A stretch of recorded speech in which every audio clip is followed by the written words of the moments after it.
So one of the nice things about coming here is that I live in Westchester, which is great. And you'll see when I put up some of where I've worked in the past, it's basically been all over the world, and there comes a time when you don't want 5,000 and 6,000 mile commutes, and now is one of those times. So I've been CEO, I say this without aggrandizement, just to give you a little background, of a company in Westchester in Purchase called Applied Microbiology, AMBI. All I did was healthcare for my whole career. I was CEO of a company in San Francisco called BioMarin. If you know the San Francisco area, you know Marin is a county just outside of San Francisco. Those are public companies. And in Israel, in Jerusalem, I was CEO of a company called Chiasma, where I'm now the chairman, no longer the CEO, turned it over to the woman who was my chief operating officer. Chairman of a company in Denmark called Zymenex in Copenhagen. And was also chairman of another company in Israel called Omrix, another company in Israel called BioBlast. And this company Celsius is here in New York. Pharmasset was sold. It used to be in New Jersey, and Enobia in Montreal. So I've got a wide variety of experiences that I can bring and talk to you today. And what's important to know is that with the telecommunications revolution that's gone on, and with the fact that everybody in the world speaks English, they want to speak English in business, all of the strategy and all of the things I want to talk about today, important point of telling you this is it's all equal throughout the world. So wherever you work, you will find this applicable. Oh, there's one other company I forgot to click. So what is strategy? I'm going to talk today about what strategy is, how to build value in a company. What's an exit? An exit turns out to be the most important thing. Because if you learn nothing today, you'll learn that an exit is what everybody wants, because an exit means that you're going to make a return for your shareholders. And at the end of the day, that's what business is about. Getting returns for the shareholders. Doing it in an ethical way, doing it in an appropriate way, it's getting returns. Let's tell you a little bit about the real world and some important lessons. Before I start, there is one part that I do want your participation in, so we can keep the camera on now. And that's these three rings together. And if I put these three rings together, one ring is authority, one ring is influence, and one ring is responsibility. You see where they overlap in the center, and I put a question mark. Does anybody have any idea how you would label that shaded area in the middle? What happens when authority, influence, and responsibility all get together in one person? What does it mean? Anybody have any idea? Leadership. Close, very close. It's a good way to start. Anybody else? Leadership is part of the answer. Working together. Working together, yes, but it's not exactly where I'm going, but it is absolutely required, so that's a good point as well. Anybody else have any ideas? What does everybody want? What's the word everybody wants to get to? Success. Success. But what word is when you actually have the capability to do all of these things? And let me just explain what they are. Maybe that'll help you with the word, because it's very important. If somebody has responsibility, that means at the end of the day when you leave a meeting, you say, Bruce, this is your job.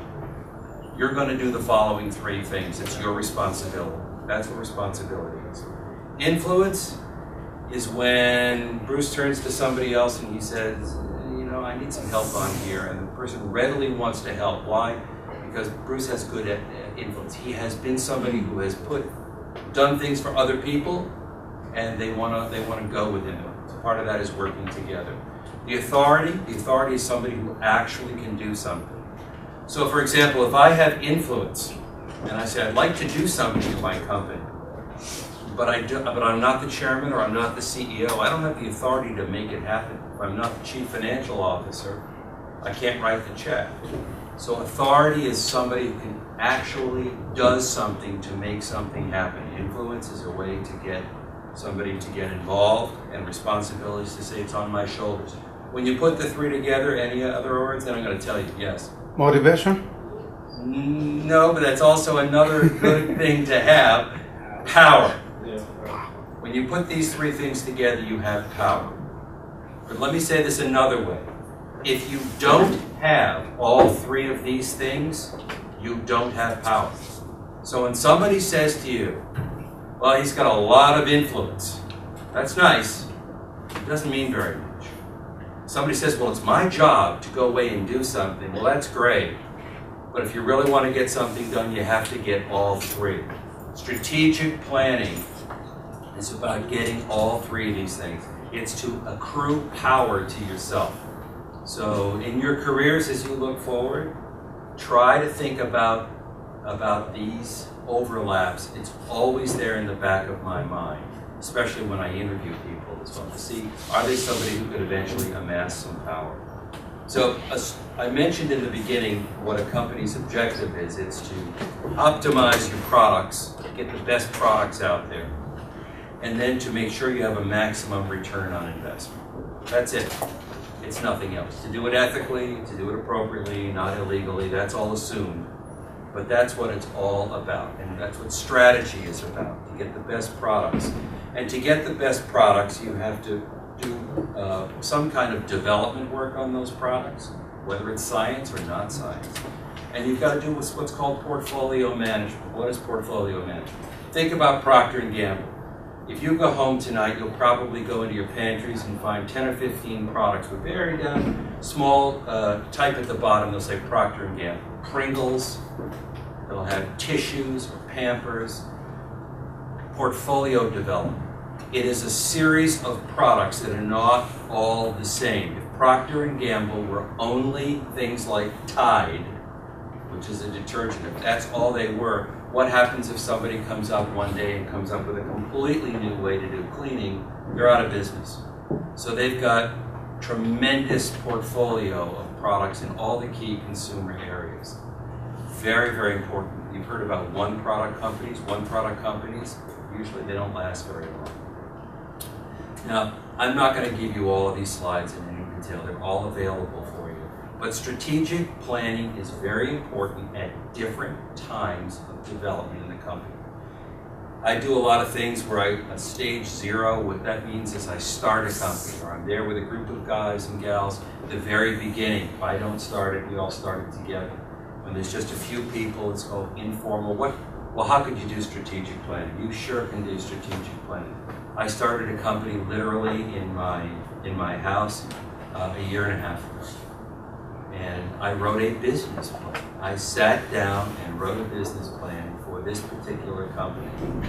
And I modified it over and over again. There was nobody else working for me except my 2 large dogs, who I call my administrative assistants. When they bark, that's what I tell them. I just have a couple of people working for me at home.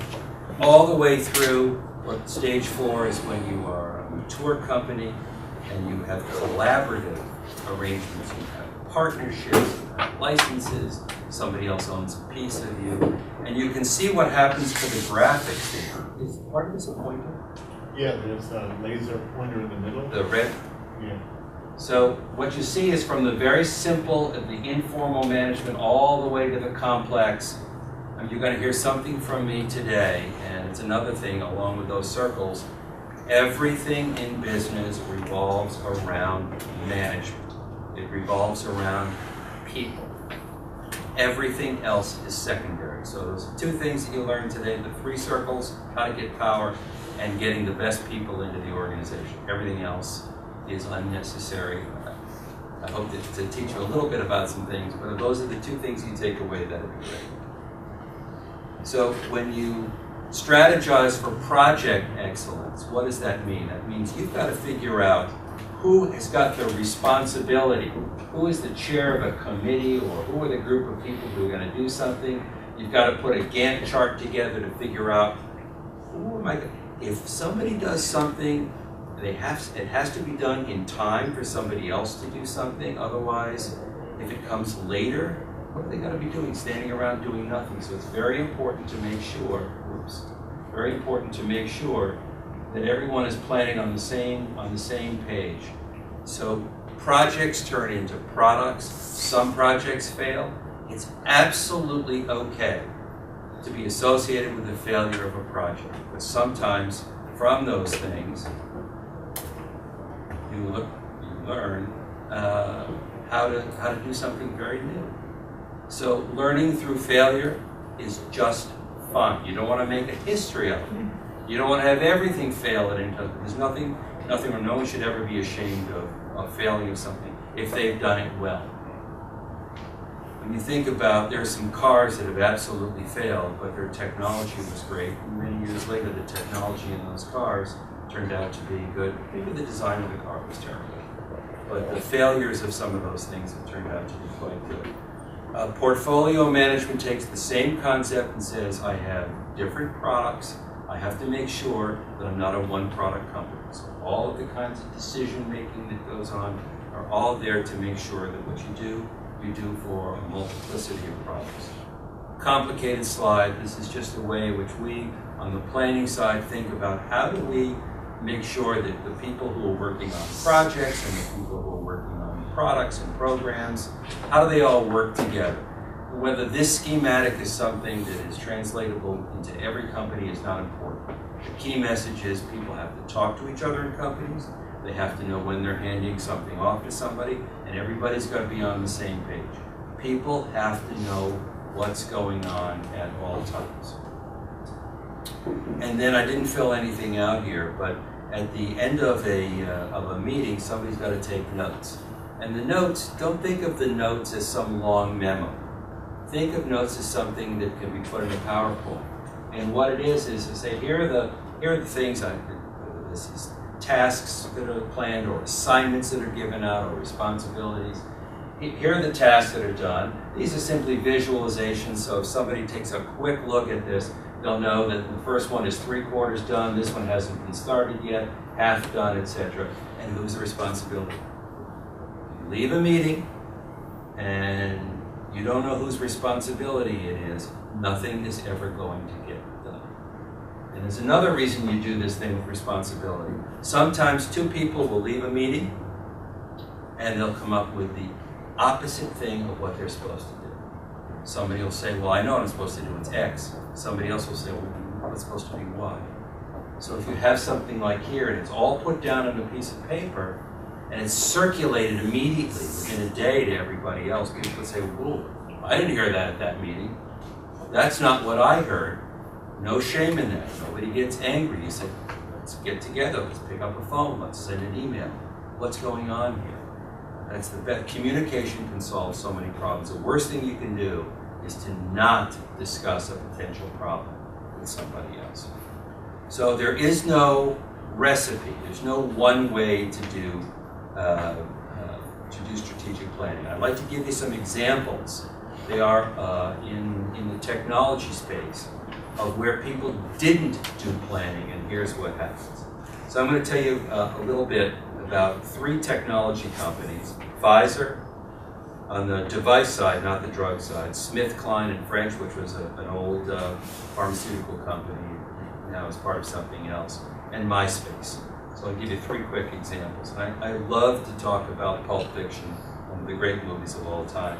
So when I'm talking about things where there are mistakes, just think of John Travolta as Vincent blowing the guy's head off in the back seat of the car when Jules goes over a bump, and that's a real strategic planning error. And he murdered the guy in the back by mistake. We'll get back to that a little bit. So let me take SmithKline French. It's a company that had a drug which was the very first billion-dollar drug for ulcers in the early 1980s. And they became one of the top 5 companies. But another company called Glaxo developed a superior drug. SmithKline just poo-pooed the whole thing, didn't put any research into ulcer medications, and eventually SmithKline had to sell itself to Glaxo. This is a company that was the number 3 drug company in the US, and 3 years later it was out of business. Because it did not have portfolio diversification, didn't do product development, just was arrogantly thinking it was just going to go on and on with the product that they had. Second one is a company, I worked for Pfizer, Pfizer Medical Systems. People know Pfizer from the drug industry. But Pfizer decided to get into the scanner business. I'm sure many of you have had CT scans. or know people who had CT scans. In fact, it was invented, Pfizer bought the license for the very first one. GE, General Electric, and Siemens and Picker were companies that were in the scanning business. They didn't have a CT scanner, they had everything else. And Pfizer years ago lost over $200 million in the scanner business. And they lost this money, even though they were first, because they assumed, since they understood doctors, that they could sell the device. Walking into a doctor's office and telling a doctor about a medication and hoping that that doctor will write a prescription is completely different from walking into a hospital and asking a hospital controller to write a check for $1 million for a piece of equipment. Pfizer didn't understand. MySpace, some of you probably don't even know. I mean, it was the first real big social networking site, but and it was Fox, which is a news corporation, bought it for almost $600 million 9 years ago, and then they sold it for $35 million. You know, so you buy something for 580, you sell it for 35. It reminds me of the old story. You know, what's the fastest way to become a millionaire? Does anybody know? Have your father give you 10 million and lose 9. You're a millionaire. That's exactly what they did. And why did they do it? They had no idea. Fox, TV, the Wall Street Journal, they hadn't a clue how to do social networking. And they just got caught up in the game and they spent a lot of money. No strategic planning. Anybody worth the salt in planning would have said this is a ridiculous thing for us to get into. Buy MySpace, but you have no idea what it is. So what's common to all of these firms, they were incredibly arrogant. They were at the top of their game. They thought they could do anything. Turns out you can't. You have to do real planning. You just can't talk about it. So what is success in shareholder value? Every company has shareholders. Public companies or private companies. The little company I started in my house, a private company. I'm the only shareholder. But I want shareholder value. So how do we define it? How do we create it? How do we measure it? And then what are we going to take away? What lessons? And I'm going to talk to you about that. So how do you define and create shareholder value? I'm not going to go through these things. You can see them up here on the slide. You can get them on your own online. But what I do want to talk about are these 3 things and 4 things in the bottom. They're very, very important. What's on top is what everybody will tell you. What's on top is what you'll read in a book, what you'll read in an article, what you'll get tests on.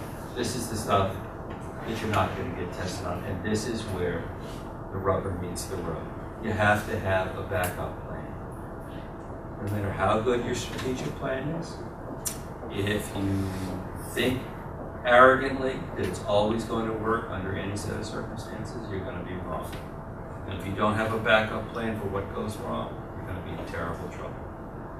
Also, people. Get your best people working on a project. Second-rate people end up with fourth-rate results. It's just the way it is. And people often talk about strategic planning. Well, it starts in the fall when they produce the budget for the next year. Strategic planning is 365 days a year. Even if you produce a planning document in October or November for the next year, doesn't matter. That document can be out of date in a week. Planning goes on all the time. And you have to allow for changes in conditions, whether they're market conditions, competitive conditions, regulatory, you have to allow for changes. So sometimes what happens is does everybody know what a mission statement is for a company?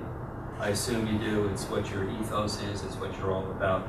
Sometimes they get very, very fuzzy, and I'm going to show you a situation. Sometimes when you're trying to build a company and you're trying to do planning, you lose sight of your core competencies.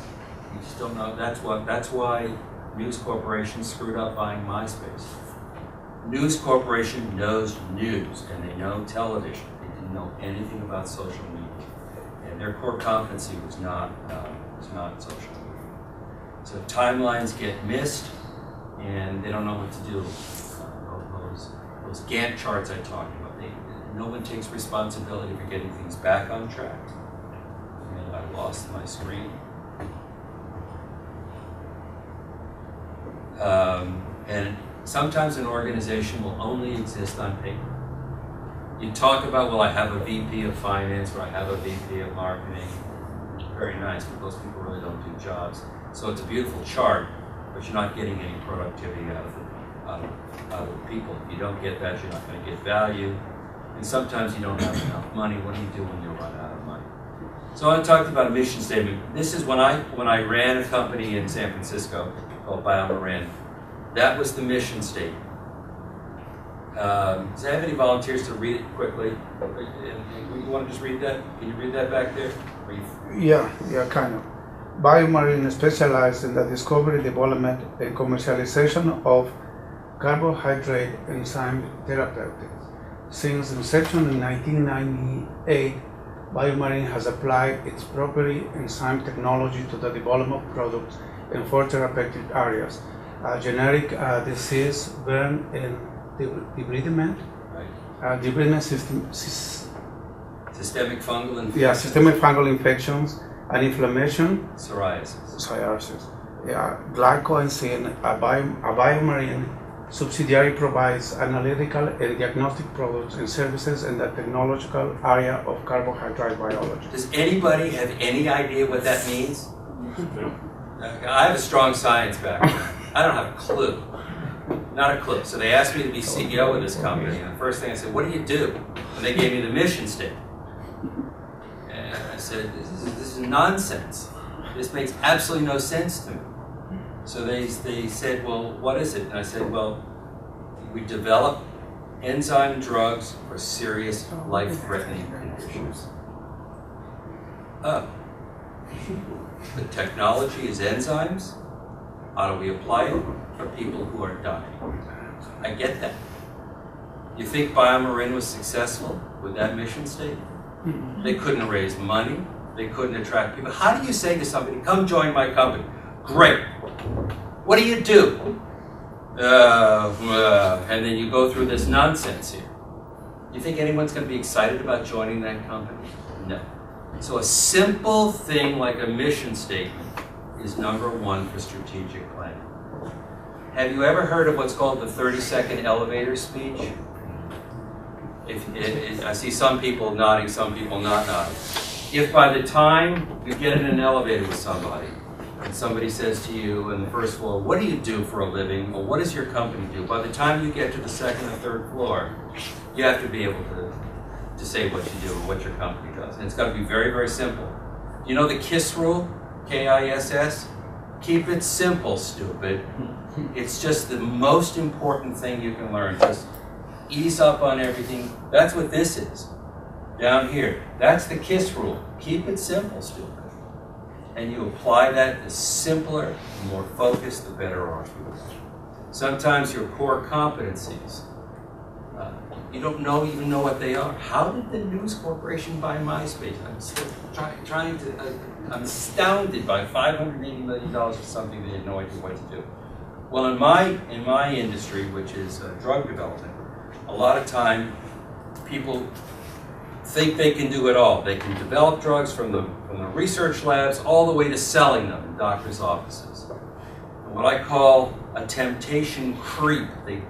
They'll be good developers, but then they'll want to go backwards into research, or they're good at manufacturing. They want to go forward into commercialization because they say we have to do it all. They're tempted to go forwards and backwards. Well, if they don't have any core competencies in those areas, why are they going to make sense? They're not. So if any of you ever wants to start a company, focus on one thing. Does anybody know what they say about real estate? What's the most important thing in real estate? Does anybody know? Location. 3 times. Location, location, location. In business, focus, focus, focus. My companies do one thing. That's it. My mission statement is very, very easy. I do one thing and do it well. Why? It's easy to raise money, it's easy to attract people, and it's easy to sell. keep your competencies very simple. Timelines do get missed, and it's okay. So there's a couple things here. What you want to do is you want to under-promise and over-deliver. So somebody says, when is your first product going to come out? And you're saying to yourself, it's going to come out for the Christmas holidays this year. You don't say that. Why? What if it comes out just 2 weeks later, January 1st, and you miss the Christmas selling season? You're going to be viewed as a failure. You don't think you're a failure. You've been working on this for 4 years. You miss it by 2 weeks. What's the big deal? Well, Target starts buying products in July and August for Christmas. So if you miss it, you're really going to miss it badly. So I never overpromise. I underpromise. Somebody says, when's your first product coming out? Christmas of 2015. Then when you come out in January of 2015, having missed this Christmas season, you're a hero. And you can't be goofy about it. You can't promise things and say, I'll be out in 4 years, but you have to make sure that you don't overpromise. People get excited. I know I can do this in 3 weeks. Don't say that. Wait till the 20th day. 3 weeks is 21 days. And then if you can deliver, then tell them you can deliver on the 21st day. And I have a great line here that somebody said to me years and years ago. Very, very important. Plan for failure. Don't plan on failure. If you plan on failure, you will fail. If you plan for failure, what that means is not everything's going to go well. Where are the areas in which may not go well? Let's start planning for that today. Hopefully, it won't happen. So, an anecdote. My grandfather was 104 years old, and he died of old age. He was just fine. His mind was fine. The last time I saw him was a few days before he died. He goes into his wallet. He pulls out his wallet, and he takes out a long strip of paper about that big. And on that paper, there's just hundreds of numbers. I said, Pop, what is that? And he holds this thing up and he says to me, these are my life insurance premiums that I've paid every year since 1911. This was 1994. He paid 83 years of life insurance premiums. And he says, he throws it down, he says, what a waste of money. Well, it wasn't a waste of money. He didn't know he's going to live to be 104. So he was planning for failure. If he didn't have life insurance and he died young, he would have left his family destitute. So he planned. He got a little bit annoyed because it was hundreds of thousands of dollars. But it was also, I think he was telling me an important story, an important lesson here. So if you miss your timelines, it's a very big problem. So make yourself some generous timelines well in advance and don't overpromise. If you go back to those Gantt charts I was showing you many slides ago, just understand at each stage in the business, you've always got to do this. You never get out of this. I am 68 years old. I am doing things I did when I was 23. The same stuff. I have better technology. It's a little easier to do, but it's the same kinds of things. So in business, you always have to do this. So I've talked about people, and I think people are the most important thing in any company. And creating the right organization, surrounding yourself with good people is terrific. So there's all different kinds of people, A, B, C, D, E, with A being the best. B people. People who are a little below the A people. Who do they like to hire and who do they like to surround themselves with? B people want to surround themselves with D people. Why? Because they're going to be smarter and they can show them up. A people want to hire A. They don't care if the people they hire are smarter or more clever or better educated or more sophisticated. That's who they want to be around. So I have a very simple rule in any business I create or I've been given a mission to turn around. I only want A people. I will not hire B people. I simply won't do it. I'd rather do extra things myself or have the management team that's there do things until we find it. So what's often overlooked in the strategic planning process? Everything about about people, including the pedigrees. Are they well educated? Who do they know? Connections. Who do you know? Because who you know can have a tremendous impact on what gets done. When I want to exit a company or sell a company, I don't call on a friend. I call on an investment banker who knows absolutely everybody in the universe that I want to sell to. And that's the person who I call. So connections are very, very important. So everything always comes down to people, wherever you are in the business. So I want to tell you a little bit about this, but it's all about having a vision, having core values, executing on a plan, attracting top candidates, management, like location. So in terms of money, if you're ever in a position to be responsible for raising money, or you're going to start, my third son is in Colorado, and with an internet startup, when it came time to raise money, none of the guys had ever raised money. He was the programmer, the web designer, the tech geek. No one had ever raised money. So they didn't know what to do. So they did one smart thing. That the guys, there were 4 guys, they picked up the phone and they called. And instead of being embarrassed about it, they said, we don't know what to do. We don't know where to start. And how much money should we raise? And I said to them, you never have enough money. Take it when you can get it. Somebody offers it to you, you take it. And I said, if you're thinking about going public, which they are, I said, don't go public too soon. And if you don't have experience raising money, be prepared for some terrible times. So what do? Management. You go find somebody. In this case, they found me, and I put them in touch with the right person to help them raise money. So what are the key questions for strategic planners? The top are the kinds of things that you're going to see in school. Those are all the kinds of things. The bottom in italics are not. So when people say, I've got a great person for you, terrific, has a BA, an MBA, maybe his or her undergraduate degree was in a technical area, it's terrific. I don't care. When people come in front of me, the rule is very simple, whether it's a recruiter or a friend or a colleague. I don't want to know where they went to school. I don't want to know their grades. I don't want to know what they studied. I don't care.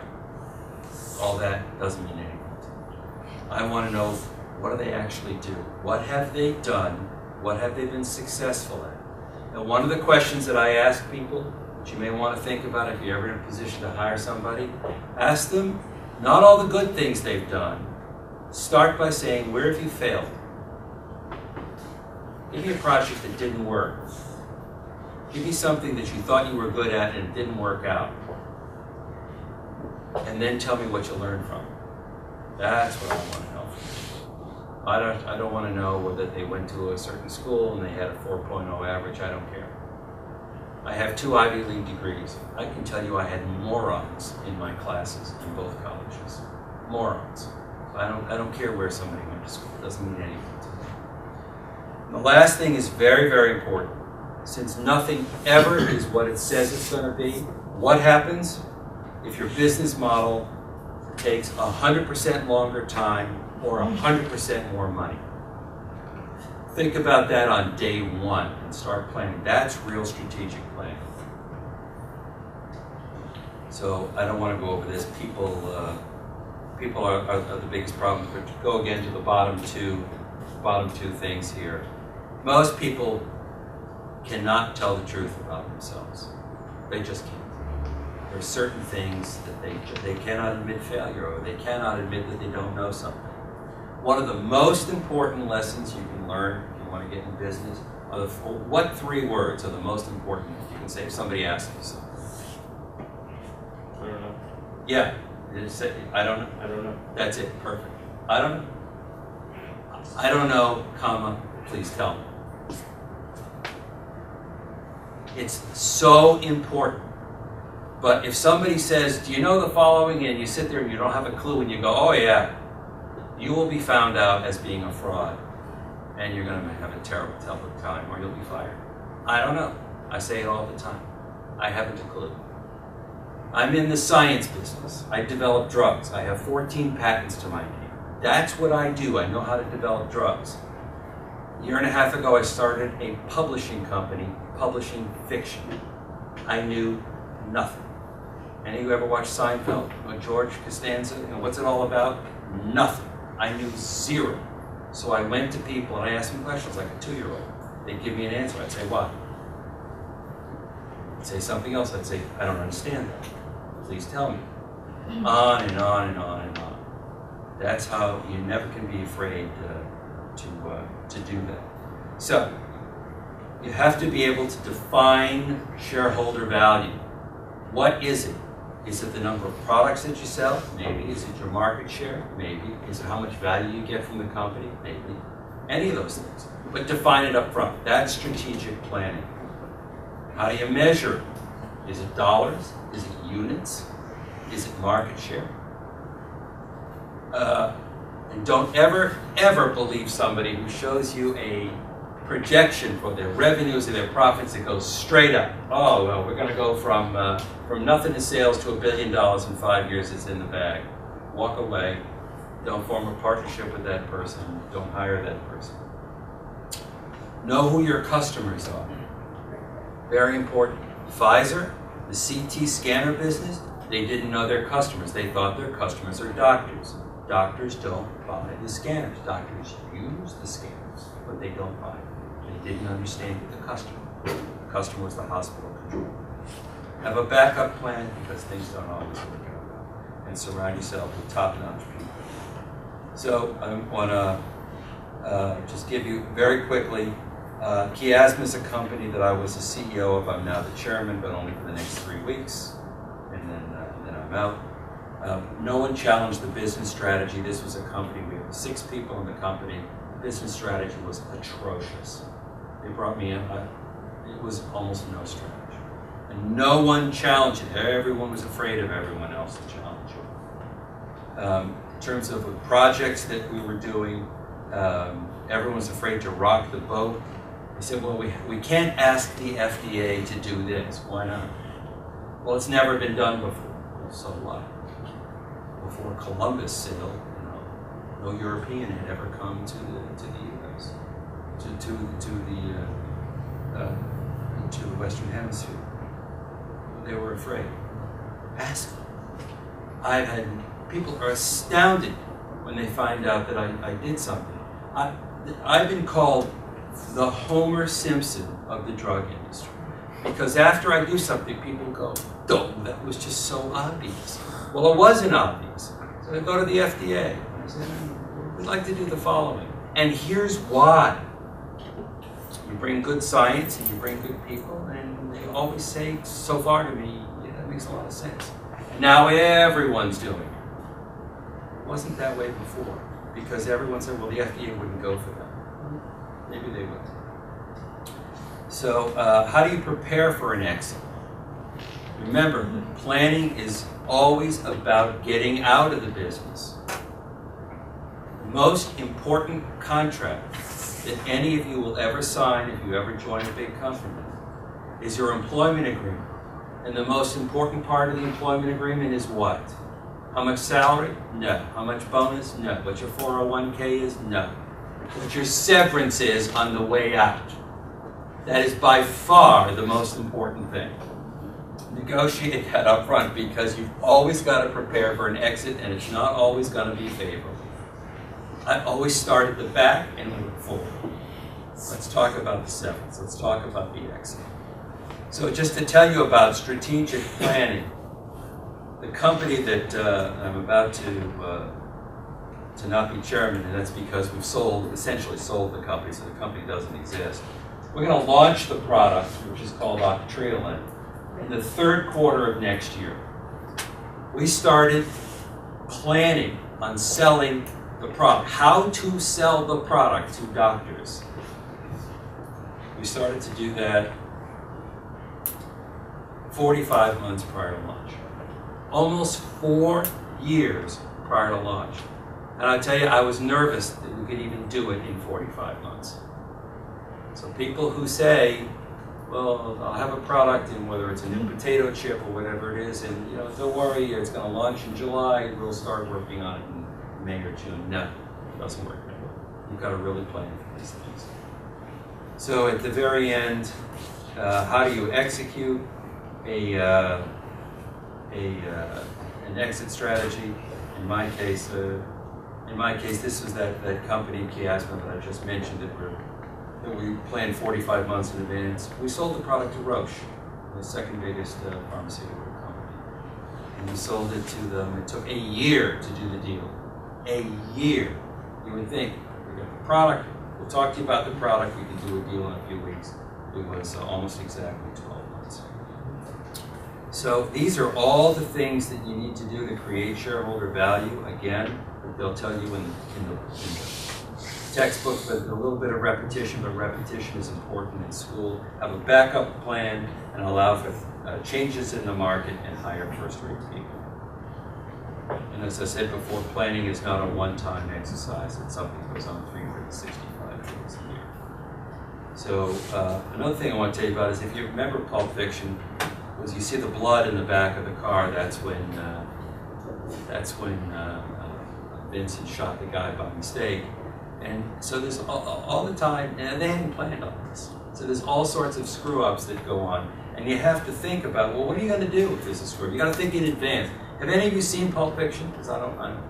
Do a show of hands? Okay. So I think it's one of the great movies of all time. So what do they do? I'm going to come back to what happens there. But to create shareholder value, you have to ask these questions. How much money are you going to make? When are you going to make it? I've talked about a lot of these things. I don't want to go into it. But what did they do? Everybody remember what did they do? They called up Harvey Keitel.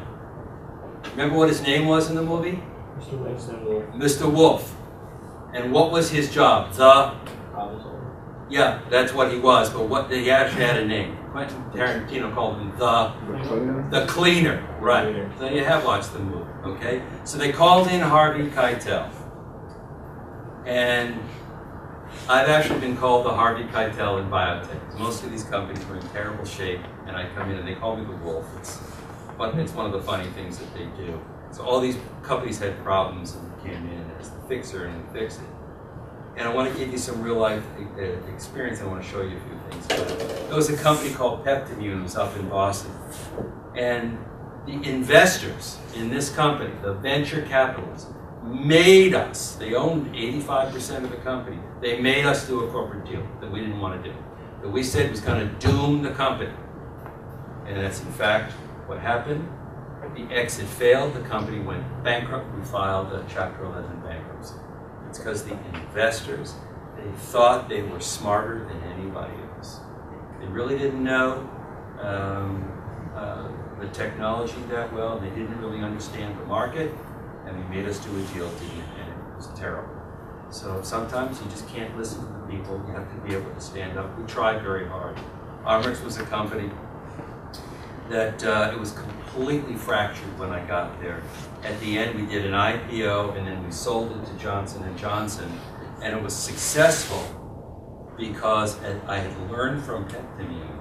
I put intense pressure, I was the chairman of this company, on the people who didn't want to do, first they didn't want to do the IPO, and then they didn't want to do the sale to Johnson & Johnson. They wanted to do it on their own. But I learned my lesson from Peptimmune. The company I made in Chiasma was a complete disaster.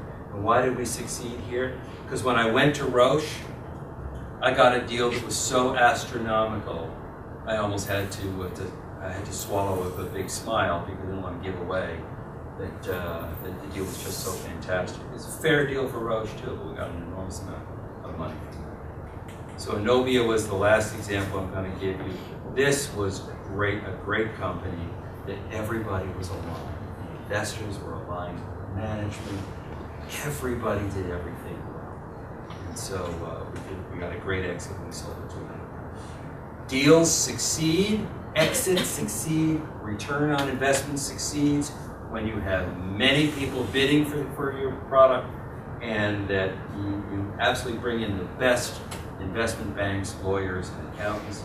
Deals fail because there's no strategic planning. You don't think about things. You haven't cleaned up your messes.